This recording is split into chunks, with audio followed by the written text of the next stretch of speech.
Halo sahabat, berjumpa lagi dengan saya Waluyo Dwi Asmoro.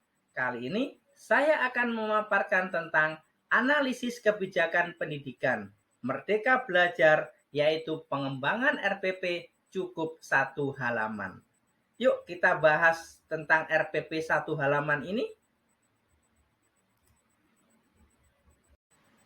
Prinsip, komponen, dan langkah mudah penyusunan RPP. Satu lembar sesuai dengan Surat Edaran Kemendikbud Nomor 14 Tahun 2019, Rencana Pelaksanaan Pembelajaran RPP harus dimiliki oleh guru sebagai bagian dari perangkat mengajar, karena menjadi sebuah panduan guru dalam melaksanakan pembelajaran sesuai dengan rambu-rambu yang telah direncanakan sebelumnya. Surat Edaran Mendikbud Nomor 14 Tahun 2019 terkait dengan program Merdeka Belajar, khususnya dalam hal penyusunan RPP, Menteri Pendidikan dan Kebudayaan telah mengeluarkan Surat Edaran Nomor 14 Tahun 2019 tentang penyederhanaan rencana pelaksanaan pembelajaran atau RPP. Surat Edaran Nomor 14 Tahun 2019 ini diterbitkan untuk menindaklanjuti Peraturan Menteri Pendidikan dan Kebudayaan mengenai pelaksanaan kurikulum 2013 dan perubahan pada Permendikbud Nomor 22 Tahun 2016, Rencana Pelaksanaan Pembelajaran atau RPP, yang terdiri atas 13 komponen. Dasar pertimbangan penyertaan RPP 1 lembar.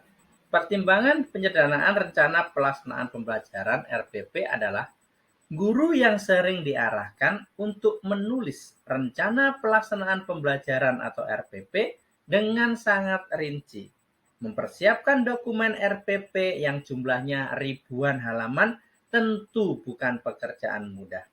Akibatnya, kegiatan menulis rencana pelaksanaan pembelajaran atau RPP dengan sangat rinci tersebut menghabiskan waktu lebih lama. Belum lagi jika guru harus mengerjakan tugas-tugas lain di sekolah.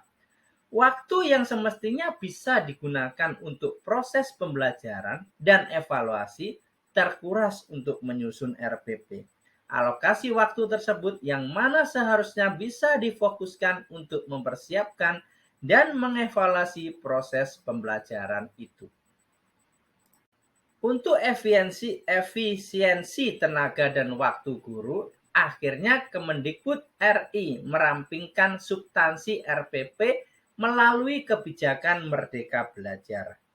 Dalam kebijakan tersebut dijelaskan bahwa RPP hanya terdiri atas 3 komponen inti, yaitu tujuan pembelajaran, kegiatan pembelajaran, dan asesmen pembelajaran. Dengan catatan bahwa komponen RPP lainnya bersifat pelengkap dan dapat dipilih secara mandiri. Artinya, boleh disertakan, boleh tidak, bergantung kebutuhan. Dengan komponen ini yang hanya 3 aspek ini, semestinya RPP tersebut berjumlah 1 halaman saja. Berdasarkan jumlah ini, tentunya guru SD kelas rendah hanya perlu menyediakan 96 halaman RPP untuk pembelajaran selama 1 semester atau 192 halaman RPP untuk pembelajaran 1 tahun. Kuantitas yang jauh lebih rendah dan lebih efisien dibanding RPP sebelum kebijakan Merdeka Belajar. Menurut surat edaran tersebut, dengan dilakukannya efisiensi RPP, guru memiliki lebih banyak waktu untuk mempersiapkan dan mengevaluasi proses pembelajaran.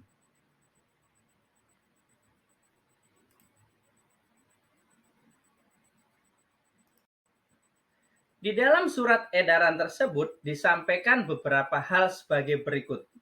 Penyusunan rencana pelaksanaan pembelajaran atau RPP dilakukan dengan prinsip efisien, efektif, dan berorientasi pada peserta didik.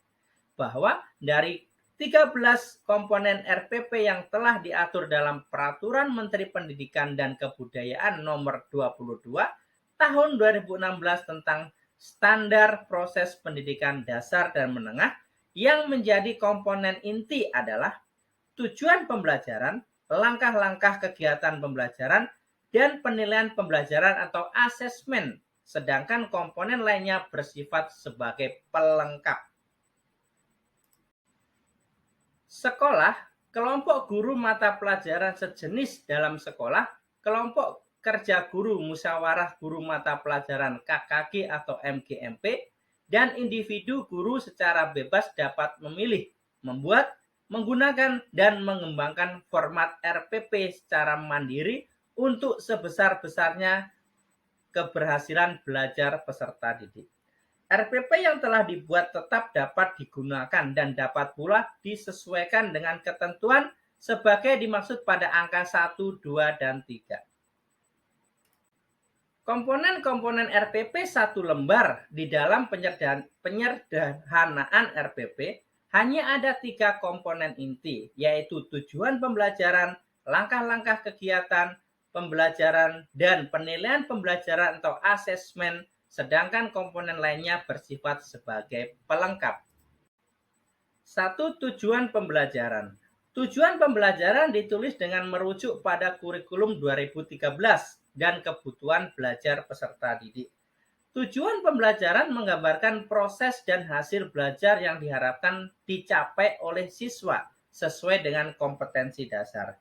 Penyusunan tujuan pembelajaran pada RPP yang disederhanakan dirumuskan berdasarkan kompetensi dasar dengan menggunakan kata kerja operasional yang dapat diamati dan diukur yang mencakup sikap, pengetahuan, dan keterampilan. 2. Langkah-langkah pembelajaran. Langkah-langkah pembelajaran biasanya memuat mengenai sintak pembelajaran atau alur kegiatan pembelajaran dari pembukaan, kegiatan inti, dan penutup. Dan dalam bagian langkah-langkah kegiatan pembelajaran tetap memuat komponen keterampilan abad 21 seperti penguatan pendidikan karakter (PPK), 4C, literasi, critical thinking, creative thinking, kolaboratif, dan communication, serta keterampilan berpikir tingkat tinggi atau HOTS. Langkah-langkah pembelajaran ditulis secara efektif berupa kegiatan yang dapat secara langsung mencapai kompetensi dasar. Meskipun begitu, kegiatan pembelajaran tetap harus dilakukan secara interaktif, inspiratif, menyenangkan, menantang, dan memotivasi peserta didik. Di dalam kegiatan pembelajaran, peserta didik diajak untuk berpartisipasi aktif, memberikan ruang yang cukup bagi kreativitas dan kemandirian sesuai dengan bakat, minat, dan perkembangan fisik serta psikologisnya. 3. Penilaian pembelajaran atau asesmen. Prosedur penilaian pembelajaran juga dibuat secara sederhana dengan tetap memperhatikan indikator pencapaian kompetensi dan mengacu kepada standar penilaian. Penilaian pembelajaran dapat dilakukan dengan memperhatikan 3 bentuk penilaian abad 21 seperti assessment for learning, assessment as learning, dan assessment of learning. Mudahnya, terdapat penilaian diagnostis, penilaian formatif, dan penilaian sumatif. Prinsip RPP 1 lembar. Penyusunan RPP 1 lembar harus memperhatikan 3 prinsip utama, yaitu efisien, efektif, dan berorientasi pada peserta didik. 1. Efisien. Efisien berarti penulisan RPP dilakukan dengan tepat dan tidak banyak menghabiskan banyak waktu dan tenaga dalam penyusunannya. 2. Efektif. Efektif adalah dalam penyusunan RPP dilakukan untuk mencapai tujuan pembelajaran secara optimal dan maksimal. 3. Berorientasi pada peserta didik.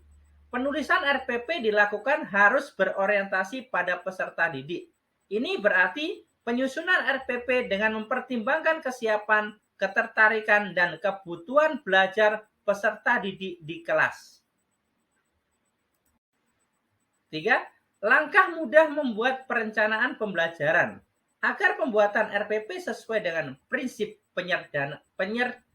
penyederhanaan RPP yang sudah dijelaskan sebelumnya, guru dapat menggunakan backward design. Backward design ini sesuai dengan prinsip dan juga komponen dari penyederhanaan RPP. Backward design sendiri adalah perencanaan pembelajaran dengan prosesnya berjalan mundur, dimulai dari identifikasi result atau berorientasi pada asesmen. Langkah-langkah desain mundur, ada 3 tahapan dalam menyusun desain mundur diantaranya. Identifikasi desired result, identifikasi hasil yang diinginkan. Menetapkan tujuan yang mengacu kepada standar kompetensi. Kompetensi dasar, indikator, dan tujuan pembelajaran atau outcomes learning.